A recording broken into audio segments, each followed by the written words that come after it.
Hey everyone, welcome back to the Mass Retirees Weekly Update. Today's Friday, June 20th. I'm Sean Duhamel. Thank you so much for joining with us and tuning in again this week. Now for this week's update, I want to walk everyone through just where we're at with the FY26 cost of living adjustment. If you've read the July edition of The Voice, which all of you who are Mass Retirees members should have received just a couple of weeks ago, you know that we have three key articles on the COLA. Starting right on the front page, we have a run through of the status of the Special COLA Commission. We also outline what we hope to achieve through the COLA Commission, whether it is increasing the COLA base for state and teacher retirees, establishing a new senior or enhanced COLA benefit that would be paid to long-term retirees in addition to the regular annual COLA. So in other words, it would be paid on top of the annual COLA for those retirees who would qualify for that. And then, of course, working on new means of incorporating these new benefits and the costs of these new benefits into the pension funding schedules, which is absolutely critical. So if you haven't already done so, please take a close look at your July edition of The Voice. The links to the articles are also contained in today's email blast. And for those of you who are watching this video who are Mass Retirees members, you know that every Friday morning at 6 a.m. a fresh weekly update comes out. That update, of course, contains a lot more detailed information than what you're going to find either on our social media pages or even through this video. So please refer to the weekly video, your newsletter, and then again, the links that we provide in that weekly email update that will bring you right to our website, to those specific articles for you to get further information on these various subjects, but in particular, this week's update being focused on the COLA. So with was about 11 days, I guess, until the start of FY26, which of course begins on July 1st, Tuesday, July 1st, we are thrilled to report that we now have 14 local retirement systems who have approved a higher COLA base for FY26. I believe our July newsletter, we had 11 or 12 systems, and since the publication of the July Voice, we've had some additional systems come in. And this represents 14 of the 102 local retirement systems have increased the base just for FY26. Now at the local level, the COLA base is set by a combination of a vote of the local 5-member retirement board and the local legislative body for the community, whether it be city or town, regional system. Every system has a legislative body, which is a second level of approval. And so it's not just a vote of the retirement system itself. We also need the approval of the local legislative body. And a lot of work goes into this, and I'll get to that a little bit later in this video. Now, the annual COLA, which traditionally is a 3% COLA, and while there have been a handful of systems over the years who have either paid less than the 3% COLA or, in very limited circumstances, paid no COLA whatsoever, almost all public retirees since 1998, when Chapter 17 of the Acts of 1997, which was the landmark COLA reform law that was passed back then, and it was an initiative of our association nearly 30 years ago now, and it's amazing how quickly time has gone by, but it's now been 28 years since that landmark law was passed. But under that law, it returned the responsibility of the local COLA to local retirement systems and placed the authorization to pay an annual COLA, which again traditionally is 3%, and most systems have a 3% COLA built right into the assumptions that make up their local pension funding schedule. But virtually every single retiree from Massachusetts has received that 3% COLA each and every year since 1998. And one of the things that really makes our COLA and our retirement benefits here in Massachusetts somewhat unique compared to what takes place in most other states is the fact that our COLA once it is granted, becomes a permanent part of your pension. It's not a bonus check. It's not something that is referred to in other states as a quote-unquote 13th check, which is really just a bonus. Under a bonus system, it's just that. You get an additional $500, $600, $800, whatever that might be, but it's a one-and-done payment. It does not become part of that permanent base. And what we're seeing, unfortunately, around the country in many states and many local communities as well, is no COLA being paid at all. And we've reported on this quite frequently in the past. And one example is our friends in Texas, the Texas retired teachers. They received, I believe 2 years ago, the first real COLA payment in nearly 25 years. Can you just imagine going 25 years with no COLA whatsoever? And sadly and alarmingly, that's become standard practice in much of the country. So while here in Massachusetts, the COLA is based on a small portion of your pension, it is regular, it is reoccurring, and on top of all of that, steps continue to be taken to improve the COLA benefits that are paid here in Massachusetts. So whether it's our association, local retirement systems, the state government, no one's sitting back and saying, well, we can't do any better. It's just the opposite of that. We are trying to find ways to continue to move this forward. Now for fiscal year 26, as I said, we have 14 systems that increase the base. The local COLA base ranges from a high of $30,000. That is the town of Montague out in Western Massachusetts. About a year ago, they went up to a $30,000 base. There is no limit at the local level to just how high the base can go. But it's really determined by the fiscal strength and health of the local retirement system, the advocacy of local retirement board members and local officials. The success of the investment returns absolutely plays a role. And as we have been saying now for many years, we strongly believe that the success achieved by our public retirement systems through the investment of your pension money must be shared with the beneficiaries, must be shared with you, the retirees. These are trusts that exist for your benefit. They're not the benefit of the city or town or the local taxpayers or the state taxpayers. They exist for your exclusive benefit. Therefore, you should share in the success of those public pension systems. And over the past 30 years or more, our public pension systems have been extremely successful. Now, we have a ways to go. The Commonwealth, for instance, the state and teacher retirement systems are on the verge of being fully funded in 2036. Some communities are already fully funded. City of Boston is another great example.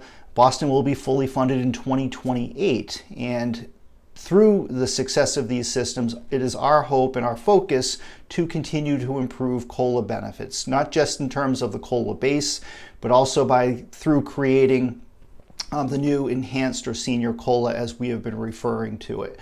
Now for state and teacher retirees, your COLA, which was proposed by Governor Healy and included in the House and Senate versions of the state budget for FY26, that COLA is a 3% COLA based on the existing $13,000 base. Your COLA base improvements are the focus of the COLA Commission, and I'll speak about the COLA Commission in just a moment. But for the FY26 budget, it will be a 3% COLA on the $13,000 base. Now, the budget right now is before a House and Senate Conference Committee, which is in the process of ironing out differences, negotiating those differences. We anticipate that the FY26 budget will be approved by the House and Senate and sent to Governor Healy sometime in early to mid-July. If that approval takes place in time to include the COLA in the July pension check, state and teacher retirees can anticipate getting that benefit in your July check. However, if it passes later in the month of July, then the July COLA would be included in the August pension check and retroactive to July 1st. And this is standard practice. This is nothing new. Every year we go through this, and every year since 1998, every single state and teacher retiree in Massachusetts has received a COLA benefit, which again is included as part of your base pension going forward. These are cumulative benefits going forward, and we're very, very fortunate to have that benefit structure here in Massachusetts. Now, as we have been reporting, and right on the front page of our newsletter, again, we get into the details of what the COLA Commission is focused on, the work that's taken place so far, and most importantly, what we're hoping to achieve through the COLA Commission. Now, first and foremost, the COLA Commission is working on the means to increase the state and teacher COLA base beyond the current $13,000 mark that was set back in 2012. So it has been quite a while that the $13,000 base has existed for state and teacher retirees, and we're hopeful that steps can be taken not only to increase that base, but that a system can be put in place that will incrementally increase it going forward without these giant decades-long gaps with no improvement being made. In addition to the COLA base, the Commission is also working on plans to create a new COLA benefit that we have deemed either the enhanced or senior COLA benefit.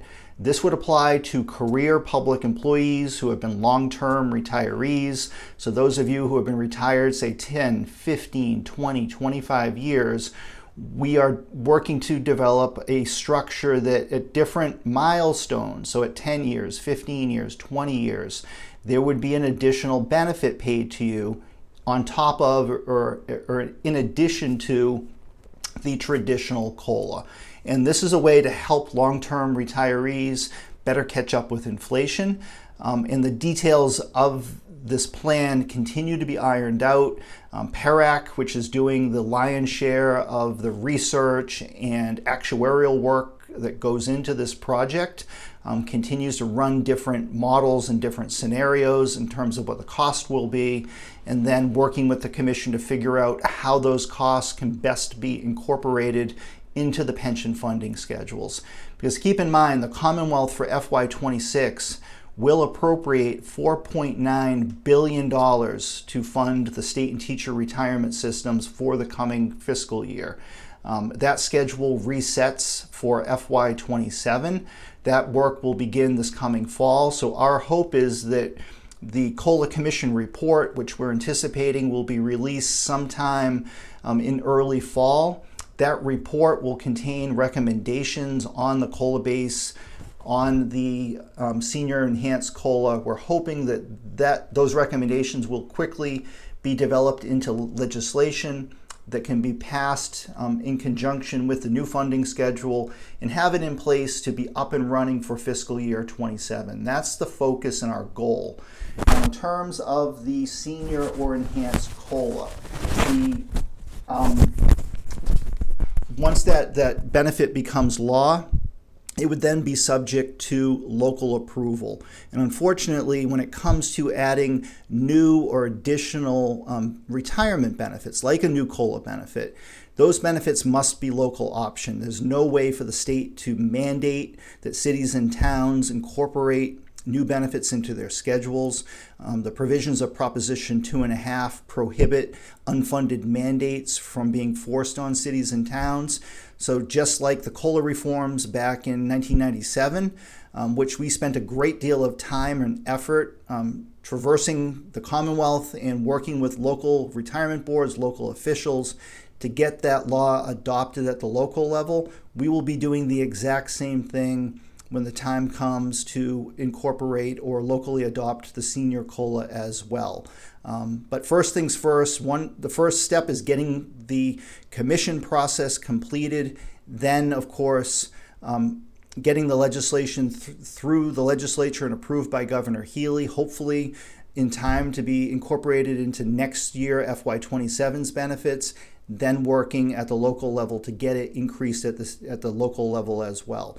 Now, speaking of local retirement systems, I want to circle back to those 14 systems that have approved a new COLA base for FY26. And I just want to say a special thank you on behalf of our association, on behalf of our president, Frank Valeri, and our entire staff and our entire local membership for those retirement board members of these 14 systems who have really gone above and beyond to advocate on behalf of their members.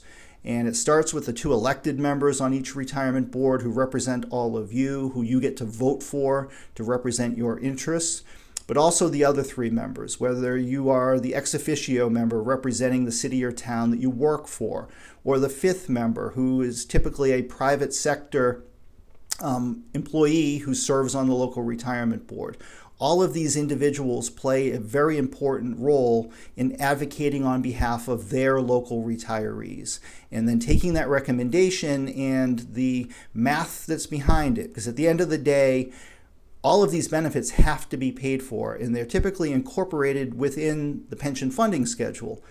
But at times, it also requires an additional appropriation from the city or town or state government in order to properly fund everything going forward. And that's where the role of local officials comes into play, because the retirement board itself cannot approve new COLA benefits beyond the annual 3% COLA. Anytime there's a base increase, it is subject to the approval of local officials, whether it's the mayor, the city council, the local retirement advisory board and regional and county systems, boards of selectmen, town managers.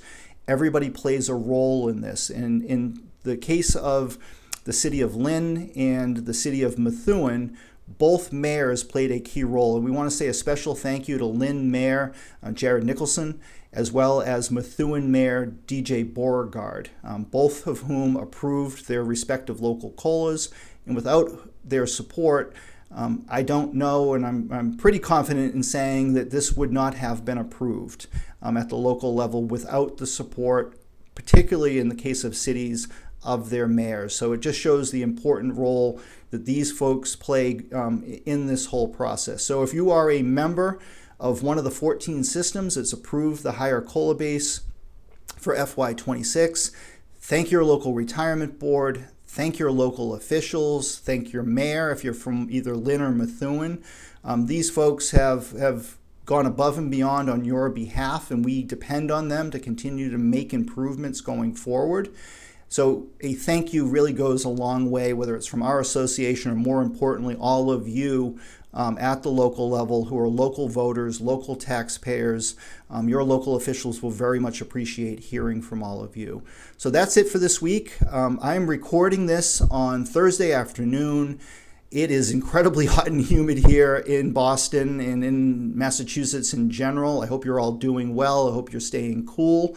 We have jumped literally right into the frying pan of summer, even though we're not quite there yet.